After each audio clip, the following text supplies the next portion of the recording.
গাজায় ইসরায়েলের আগ্রাসন শুরুর পর পেরিয়ে গেছে 2 বছর 10 মাসেরও বেশি সময়। কাগজে কলমে যুদ্ধবিরতি চললেও প্রায় প্রতিদিনই ইসরায়েলি হামলায় হতাহত হচ্ছেন নিরীহ গাজাবাসী। পরিস্থিতি এখন এমন যে মৃতদের দাফনের জায়গা খুঁজে পেতেও হিমশিম খাচ্ছেন স্বজনরা। উপত্যকার বাসিন্দারা জানান, ইসরায়েলি হামলায় কেউ নিহত হলে নতুন করে দাফনের জন্য কোনো জায়গা অবশিষ্ট থাকছে না। ফলে অনেক ক্ষেত্রে একটি কবরেই আরেকজনকে দাফন করতে হচ্ছে। যুদ্ধের কারণে অনেক কবরের পরিচয়ও যথাযথভাবে সংরক্ষণ করা সম্ভব হচ্ছে না। কোথাও পাথর, কোথাও কাগজে মৃত ব্যক্তির নাম লিখে কবর চিহ্নিত করা হচ্ছে। গাজার ধর্ম বিষয়ক মন্ত্রণালয়ের তথ্য অনুযায়ী 2023 সালের অক্টোবর থেকে এখন পর্যন্ত 73,000-এর বেশি ফিলিস্তিনি নিহত হয়েছেন।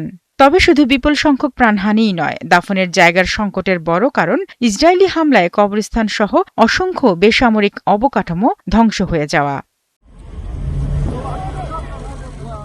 যুদ্ধ শুরুর পর 40টির বেশি কবরস্থান ধ্বংস করেছে ইসরায়েলি বাহিনী।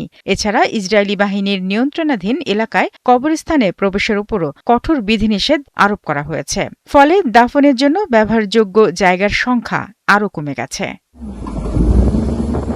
শারমিন স্বপ্না, 71।